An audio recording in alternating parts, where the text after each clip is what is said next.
Good morning बच्चों आज हम लोग पाठ 11 मेरे तो गिरधर गोपाल नामक पाठ का अध्ययन करेंगे। बच्चों इस पाठ की कवित्री हैं मीराबाई जी। तो बच्चों आइए पाठ को शुरू करने से पहले मीराबाई जी का जीवन परिचय देख लें। तो बच्चों मीराबाई जी का जन्म 1498 में मेड़ता के कुर्की में दादू सिंह के चौथे पुत्र रतन सिंह के घर में हुआ था। कहाँ हुआ था? 1498 में मेड़ता के कुर्की में दादू सिंह के चौथे पुत्र रतन सिंह के घर में हुआ था।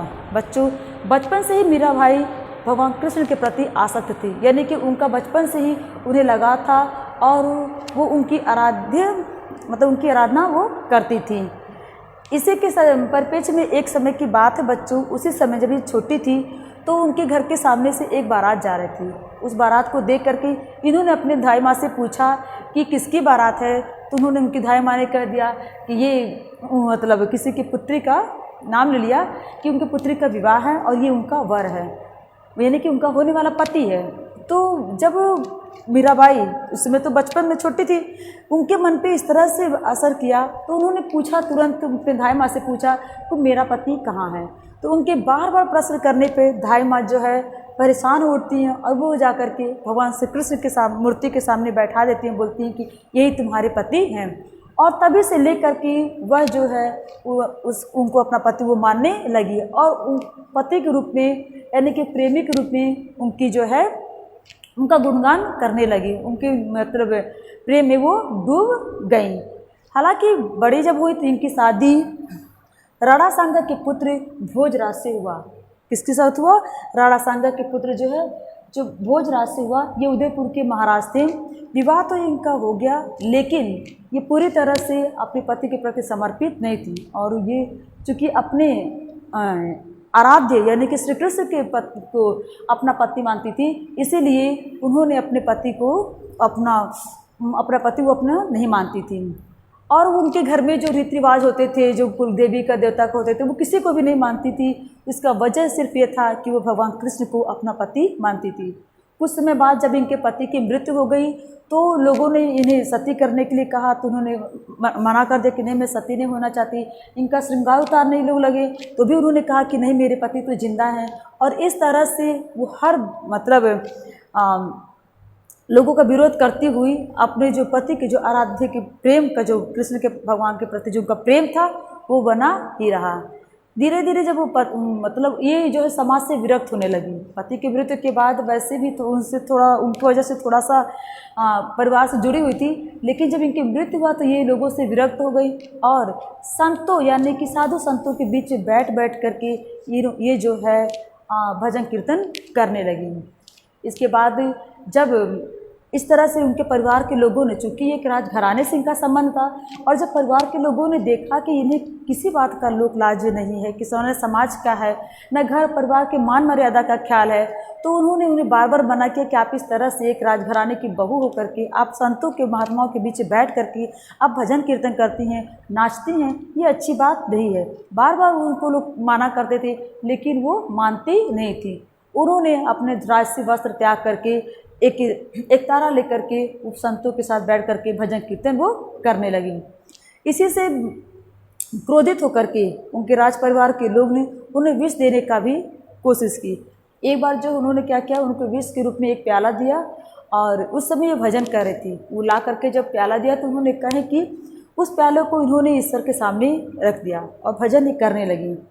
बाद में जब उस प्याले को उन्होंने प्रसाद के स्वरूप उन्होंने ग्रहण करने की कोशिश की तो जो विष लाया था उसका मन द्रवित हो गया और उसने उन्हें रोकना चाहा कि नहीं, ये विष मत पीजिए। तो कहीं कि नहीं, अब ये विष कहाँ, अब तो ये अमृत बन गया। जब ईश्वर के चरणों में ये आ गया तब ये अमृत स्वरूप हो गया। और यह कह करके उन्होंने पूरा विष का जो प्याला था उन्होंने पूरा पी लिया। आश्चर्य देखिए कि वो भगवान कृष्ण की आराध्या जो है, जो उनके आराध्य थे, उन्होंने क्या किया, जब उन्होंने वो पी लिया तो उनके ऊपर तनिक सा भी वो विष का असर नहीं हुआ, यानी कि वो विष से उनके कोई भी प्रभाव उनके ऊपर नहीं डाल सका। और जब इस बात को उनके जिन्होंने भेजा था, जो उनके देवर थे, जब उनको पता चला कि विष पीने के बाद भी उनका कोई असर, उनकी मृत्यु नहीं हुई, तो उन्होंने उसको जो है अपने जो वैद्य था जिसके माध्यम से उन्होंने विष को बनाया था उन्होंने उससे बुलाया कि तुमने ये क्या किया, तुमने विष दिया, उसकी मृत्यु नहीं हुई। और जब इस तरह से हुआ तो उन्होंने कहा कि नहीं महाराज, मैंने तुमको विष दिया था। उसमें उस प्याले में बच्चों 1-2 बूंद विष था।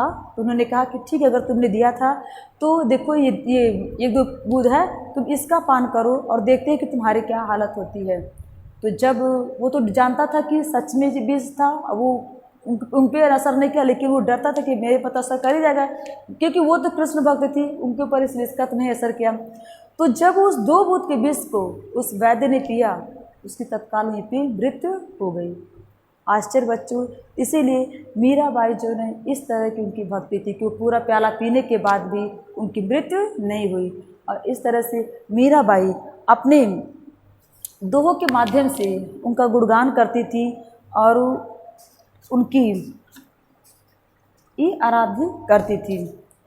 इस लेसन में बच्चों जो हम लोग पढ़ने जा रहे हैं, इस लेसन में उनकी अनन्य भक्ति का वर्णन किया गया है कि किस तरह से वो ईश्वर के प्रति आसक्त थी, किस तरह से वो उनकी भक्ति करती थी। उनकी भक्ति करते समय उनकी आँखों से लगातार आंसू बहते थे, लगातार आंसू झड़ते थे और वो उनकी भक्ति में डूबी रहती थी, उनसे बातें करती थी। उनको इस तरह से जैसे बच्चों को सुलाती हैं, जैसे हमें आपको भूख प्यास लगती थी, समय से उनका खाना देना, उनकी सेवा करना, पूरी तन्मयता के साथ उन्हीं के प्रति वो डूबी हुई थी। इस बुक में बच्चों आपको देखिए यहाँ पे कुछ उन्हीं के बारे में है, यानी कि उन्होंने इस तरह के बहुत सारी कविताओं को लिखा है। यहाँ पे तो आपके पाठ्यक्रम में एक ही कविता है, ठीक है, लेकिन ऐसे उनकी बहुत सारी कविताएं हैं जो बहुत ही प्रसिद्ध रही है। तो बच्चों मीराबाई का जीवन परिचय जो मैंने अभी आप लोगों को बताया है, आप लोग लिख लीजिएगा, अपनी कॉपी में लिख लीजिएगा। तो आज के लिए बच्चों इतना ही, आगे हम लोग कल पढ़ेंगे। धन्यवाद।